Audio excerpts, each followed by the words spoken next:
Et toi, tu es musulman sunnite? C'est ça. Pourquoi? C'est-à-dire pourquoi? Oui, pourquoi tu es musulman sunnite? Pourquoi? Parce que, premièrement, ma famille est musulmane, tu vois. Donc c'est par héritage.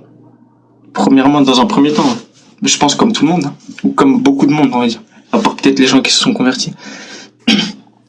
Et après... Donc c'est ça, donc c'est par héritage. Au début, ouais. Ah, mais après, non. Non, c'est pas... Après, tu lis, tu t'informes, tu lis le Coran, etc. Donc après, ce n'est plus par héritage, mais plutôt par conviction. C'est ça que tu veux dire? C'est ça. Très bien. Qu'est-ce que tu as lu qui t'a convaincu? Donc la conviction. Qu'est-ce que j'ai lu dans le Coran qui m'a convaincu ou... Parce que tu n'es plus dans l'héritage, tu es dans la conviction parce que tu as lu. Ben, qu'est-ce que tu as lu dans ce cas-là? Quel est le truc le plus important que tu as lu qui forme ta conviction dans l'islam? Et de là, tu n'es plus quelqu'un qui a hérité l'islam, c'est quelqu'un qui est convaincu de l'islam. Ok. Parce que moi j'ai des doutes, hein. Je pense que tu es toujours quelqu'un qui a hérité l'islam, mais peut-être que tu vas me surprendre. Qu'est-ce que tu as Comme lu? tout le monde pour toi, de toute façon. Tout le monde a hérité de l'islam pour toi. En tout cas, ce que j'ai lu, c'est quoi? C'est, premièrement, ça a été, tu vois, la biographie du prophète, sallallahu alayhi wa sallam. La biographie du prophète, quand tu la lis, tu remarques que c'est une personne qui est hors du commun. C'est-à-dire, qu'est-ce que tu as lu dans la biographie du prophète qui t'a fait dire que cette personne est hors du commun? Première des choses, quand le prophète sallallahu alayhi wa sallam est né, il est né circoncis. Première des choses, donc c'est ce qu'on appelle le mu'jiza, tu vois. Il n'y a pas de souci, on va tout de suite mettre les choses en clair. Je te demande pourquoi tu es musulman sunnite. Je ne te demande pas qu'est-ce que tu crois maintenant que tu es musulman sunnite. Tu comprends? Si tu me dis je crois à l'islam parce que le prophète est né circoncis, non, tu crois que le prophète est né circoncis parce que tu es musulman sunnite. Non, c'est historique. Tu peux pas faire un raisonnement circulaire comme ça. C'est quoi ce bruit, ça? Non, c'est pas. Je te disais, c'est pas un raisonnement circulaire. Zach, regarde ta messagerie Messenger. Tu m'entends? Oui, je t'entends. Ouais. Je te disais, c'est pas un raisonnement circulaire. Pourquoi? Parce qu'il y a eu des témoins de ça. Il y a eu des témoins.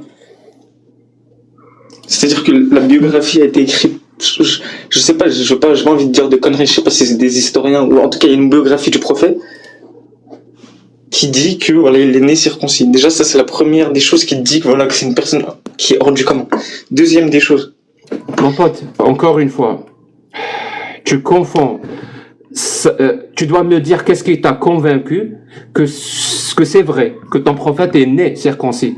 Toi, tu me dis, je crois parce que mon prophète est né circoncis. C'est comme si moi je te disais, je crois que Spider-Man existe parce que je l'ai lu dans un livre. Tu me dis, oui Jack, mais pourquoi tu y crois? Je dis parce que dans le livre, c'est marqué que Spider-Man combat le crime à New York. Et ça, c'est bien. Donc, je crois qu'il existe. Non, pourquoi tu crois que ce livre-là raconte des vérités? C'est ce que je te demande. Ne fais pas un raisonnement circulaire. Ok, c'est bon, je t'ai compris. Ok. Qu'est-ce que tu as lu qui t'a convaincu? C'est-à-dire que tu n'es plus dans l'héritage. Ok. Que l'islam est la vérité, c'est ça? Tu m'as dit, j'ai lu, je suis plus dans l'héritage, j'ai lu et j'ai été convaincu. Qu'est-ce que tu as lu qui t'a convaincu pour ne plus être dans l'héritage, mais dans la conviction? La sira, déjà la sira nabawiya, première des choses. Exemple, qu'est-ce que tu as lu dans la sira qui t'a convaincu? Quand tu regardes le comportement du prophète, tu remarques que c'est un homme, c'est-à-dire qu'il y a des attributs qui ne sont pas que aucun autre homme ne possède. Quoi, par exemple? Par exemple, il va refaire la même chose. Hein. Je le sens. Non, j'étais sur un attribut. Par exemple, c'était une personne qui était très juste. Très bien. Qui était très juste. C'est ça. Tout le temps. Parce que moi aussi, il m'arrive d'être juste. Pratiquement tout le temps. Si tu veux, je te donne un exemple. Non, toi, tu as dit que c'est un être hors du commun. C'est-à-dire qu'il était juste tout le temps. tout le temps. Enfin, c'est la plus juste qui existait, tu vois. Il y a pas plus juste. Très bien. Il a été juste dans son comportement quand il a gardé une gamine de 9 ans. C'était juste ça. Ah, ça c'est autre chose. Tu m'emmènes sur autre chose, mais ça c'est un truc. Comment expliquer? Oui, Non, il a même été pas. juste. Non, il a été injuste. C'est aussi simple que ça. Non, il a suivi. Non, comment je on appelle répète. ça, Amar Allah. C'est ce Tu as dit il est juste dans son comportement tout le temps. D'accord. Ouais. Avec Aïcha, il a été juste ou pas? Oui.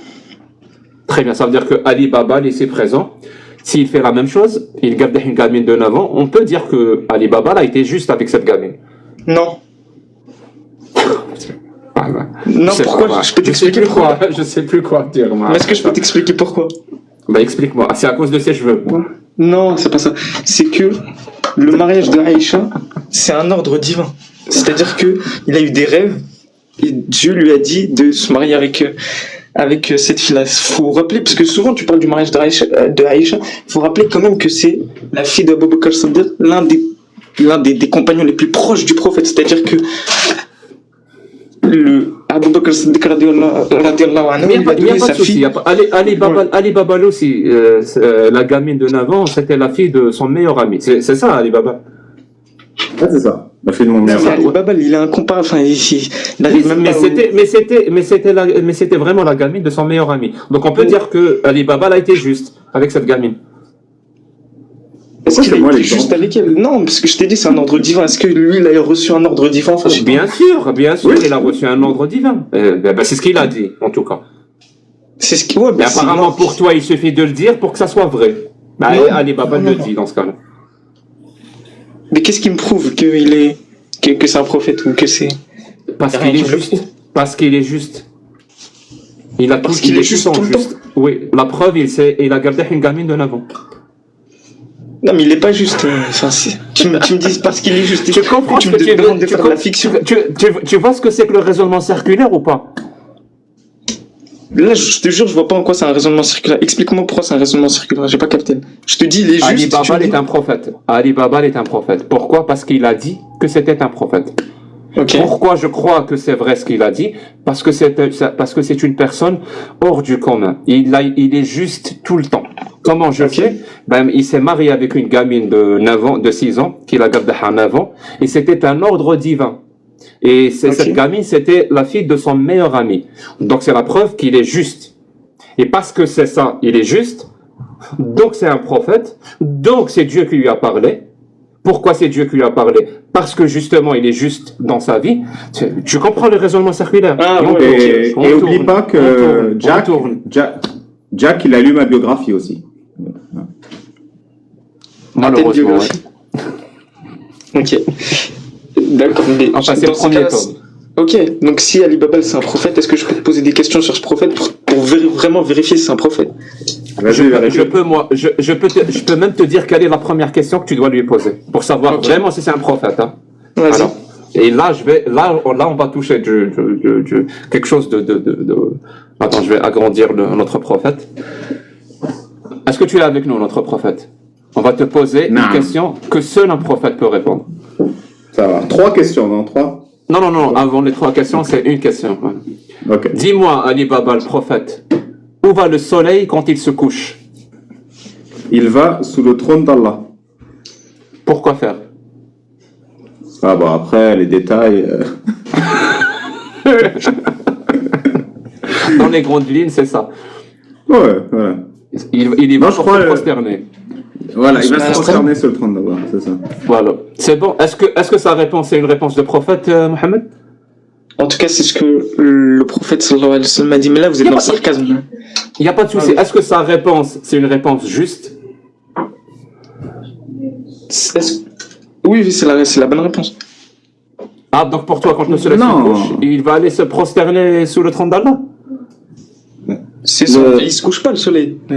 Entre Ah, guillemets. il En se fait, couche oui, pas. voilà. Donc Ouais, il a le peur, Ali Baba. Le soleil, il se couche pas, c'est la Terre qui tourne, non? Enfin, je sais pas. Ouais, c'est la Terre qui tourne autour du soleil, c'est ça. Donc le soleil, il va pas se prosterner quelque part. Si le soleil tourne au centre de la galaxie aussi. Il tourne aussi. Non, mais il s'en fout. Quand il se couche, par exemple, toi, t'es en France ou en Belgique, je sais pas. Je suis en France. Voilà. Toi, t'es en France. Je sais pas quelle heure il est. Il est 23h30. Le soleil s'est couché. Depuis, ouais, depuis. Enfin, donc, là, c'est couché. donc là, le soleil, il est où? Là, le soleil? Ouais. Toujours à la même place. Enfin, tu me dis. Ouais. Je sais pas. Est-ce qu'il est sous le 30 d'Allah, là, maintenant? Parce qu'il s'est couché. Non, mais c'est un truc métaphysique. Ça, c'est un truc genre. Tu sais, c'est de l'ordre du métaphysique. Tu vois ce que je veux dire? Il n'y a aucun souci. Métaphysiquement parlant, maintenant que tu es en France, toi, le soleil s'est couché. Très bien. Il est sous le 30 d'Allah? Oui. Mais avant de se coucher, quand il était en France, avant de se coucher, il n'était pas sous le 30 d'Allah. Oui, ok, ouais. Il n'était pas sous le 30 d'Allah avant de se coucher. Non. Mais maintenant qu'il s'est couché, il est sous le 30 d'Allah. Oui. Très bien. Moi, voilà le soleil. Hein. Il est juste là. Il ne s'est pas encore couché. Il est sous le 30 d'Allah ou pas? Pas encore. Quand il se couchera, il sera. Mais maintenant, là, à cette minute-là. Non, chez toi, non. Non, ça veut dire chez toi, il est sous le 30 d'Allah, et chez moi, pas encore. C'est ça la force de la métaphysique. C'est ça la force de la métaphysique. Mais j'y arrive pas, c'est tellement fort la métaphysique. Ça veut dire le soleil, il est dans tous les états en même temps. Il est sous le 30 d'Allah, en même temps. Il ne l'est pas. Mais en même temps, c'est métaphysique, mais en même temps, c'est littéral. C'est ça la physique quantique. C'est ça. Non, mais sérieusement. C'est ça qui te pousse à croire dans le prophète.